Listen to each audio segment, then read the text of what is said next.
আসসালামু আলাইকুম। কুকিং হাউজে আবারও সবাইকে স্বাগতম জানাচ্ছি আমার আজকের রেসিপি দেখার জন্য।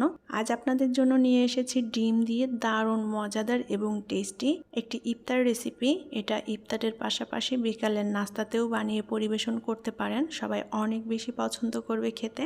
আর আজকে এই রেসিপিটির নাম দিয়েছি আমি ডিমুনি। এই ডিমুনিটা খেতে অনেক বেশি মজার আর তৈরি করাও কিন্তু খুবই সহজ। একদমই অল্প উপকরণ দিয়ে ঝটপট করে এই ডিমুনি তৈরি করে নেওয়া যায়, ইফতার টেবিলে বানিয়ে পরিবেশন করতে পারেন। তাহলে চলুন কিভাবে ডিমুনি তৈরি করি সেটা দেখে নেই। আর এখনও যারা আমার চ্যানেলটি সাবস্ক্রাইব করেননি তারা প্লিজ আমার চ্যানেলটি সাবস্ক্রাইব করে নেবেন এবং পাশে থাকা ছোট্ট বেল আইকনটি প্রেস করে দিবেন। এতে করে আমি যখনই কোনো ভিডিও আপলোড করব সাথে সাথে আপনাদের কাছে নোটিফিকেশনটি পৌঁছে যাবে। প্রথমে আমি একটা ব্যাটার তৈরি করে নেব। আর তার জন্য আমি এখানে পৌনে 1 কাপের মতো বেসন নিয়ে নিয়েছি। আর এই বেসনটা আমি একটু চেলে নেব। এখন এর মধ্যে দিয়ে দেব স্বাদ মতো লবণ, শুকনা মরিচের গুঁড়া দিয়ে দেব কিছুটা, আর দিয়ে দেব জিরার গুঁড়া, দিয়ে দেব হলুদের গুঁড়া। এবার এই বেসনটা আমি চেলে নেব। বেসনটা চেলে নিলে বেসনের মধ্যে যদি কোনো দানা গোটা গোটা থাকে সেগুলো আলাদা হয়ে যাবে আর ব্যাটারটা খুবই মসৃণ হবে। আমি বেসনটা চেলে নিয়েছি। এখন ব্যাটারটা তৈরি করে নেব। পানি দিয়ে দেব অল্প করে, অল্প অল্প করে পানি দিয়ে ব্যাটারটা তৈরি করে নেব। আর এখন এর মধ্যে দিয়ে দেব রসুন বাটা, খুবই সামান্য পরিমাণ। এবার খুব ভালোভাবে ব্যাটারটা তৈরি করে নেব। ব্যাটারটা একটু ঘন করে তৈরি করে নিতে হবে। ডিমের এই ডিমুনি খেতে অনেক বেশি টেস্টি হয় আর এটা তৈরি করাও কিন্তু খুবই সহজ।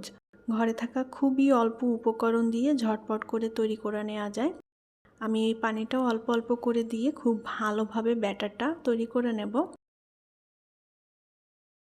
ব্যাটারটা আমার কাছে একটু পাতলা মনে হচ্ছে। আমি এখন এর মধ্যে দিয়ে দেব 1 টেবিল চামচ পরিমাণ চালের গুঁড়া। চালের গুঁড়া দিলে অনেক বেশি ক্রিস্পিও হবে। আর পাতলা মনে হচ্ছে ব্যাটারটা, তার জন্য চালের গুঁড়াটা দিলাম। এখন চালের গুঁড়া দিয়ে খুব ভালোভাবে নেড়ে চেড়ে মিলিয়ে নেব। চালের গুঁড়া যদি না থাকে এর পরিবর্তে কর্নফ্লাওয়ার ব্যবহার করতে পারেন।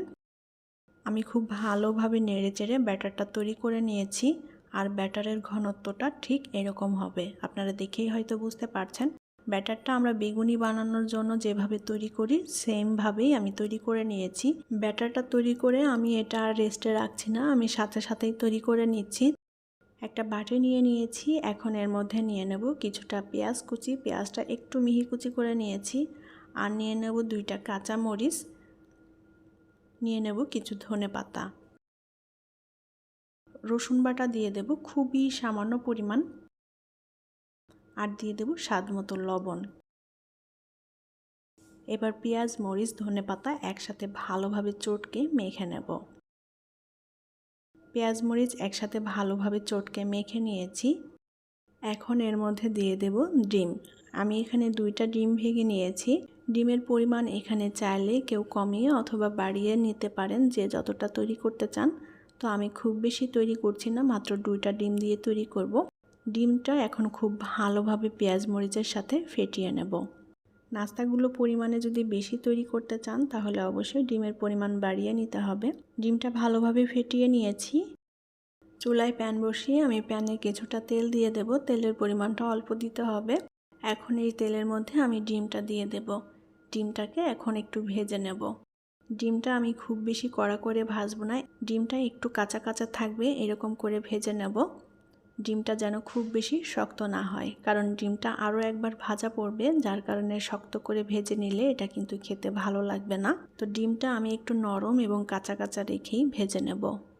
আর ডিমটা উল্টে দেওয়ার দরকার নেই, অল্প আঁচে ডিমটা জাস্ট শক্ত করে নিলেই হবে। ডিমটা শক্ত হয়ে গিয়েছে আর এক সাইডটা খুব ভালো মতো ভাজাও হয়ে গিয়েছে, তবে ডিমটা কিন্তু অতিরিক্ত ভাজা হয়নি, একটু নরম এবং কাঁচা আছে। এখন ডিমটাকে আমি একটু কেটে নেব। এটা যার যার পছন্দ মতো সাইজ করে কেটে নিতে পারেন। আমি এরকম কোণ আকৃতির করে কেটে নিলাম, দেখতে ভালো লাগবে, তবে এটা যার যার পছন্দ মতো করে কেটে নিতে পারেন। প্যান থেকে নামিয়ে ডিমগুলোকে একটু ঠান্ডা করে নেব যাতে ধরতে সুবিধা হয়। এখন যে ব্যাটারটা আমি তৈরি করে নিয়েছি এই ব্যাটারের মধ্যে কেটে নেওয়া ডিমগুলো এক একটা করে দিয়ে আমি ব্যাটারের মধ্যে কোট করে নেব।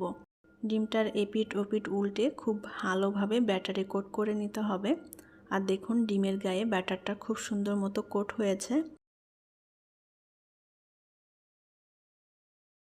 এখন গরম তেলের মধ্যে একটা একটা করে দিয়ে আমি ভেজে নেব। তেলটা খুব ভালো মতো গরম করে নিতে হবে। আর চুলার আঁচটাকে আমি মিডিয়ামে রেখেছি, মিডিয়াম আঁচে ভেজে নেব।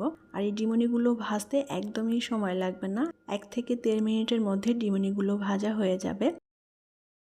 এপিট ওপিট করে উল্টে দিয়ে আমি খুব সুন্দর একটা সোনালি রং করে ডিমনিগুলো ভেজে নেব।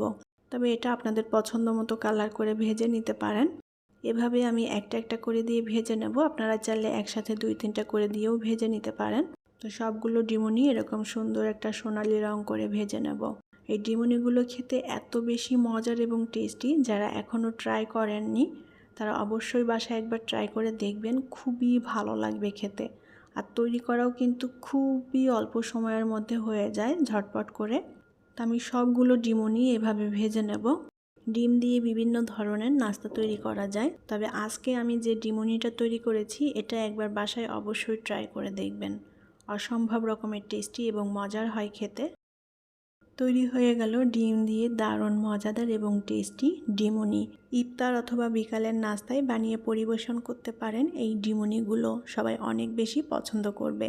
আশা করছি আমার আজকের রেসিপি আপনাদের কাছে ভালো লেগেছে। আর আমার রেসিপিটি যদি আপনাদের কাছে ভালো লেগে থাকে তাহলে প্লিজ লাইক, কমেন্ট এবং শেয়ার করবেন। আর এরকমই সব মজার মজার এবং নিত্য নতুন রেসিপি পেতে চ্যানেলটি সাবস্ক্রাইব করে রাখবেন। সাথে পাশে থাকা বেল আইকনটি প্রেস করে রাখবেন। এতে করে আমি যখনই কোনো ভিডিও আপলোড করব সাথে সাথে আপনাদের কাছে নোটিফিকেশনটি পৌঁছে যাবে। পরবর্তী রেসিপি দেখার আমন্ত্রণ জানিয়ে আজকের মতো বিদায় নিচ্ছি। সবাই অনেক ভালো থাকবেন এবং আমাদের জন্য দোয়া করবেন। আল্লাহ হাফেজ।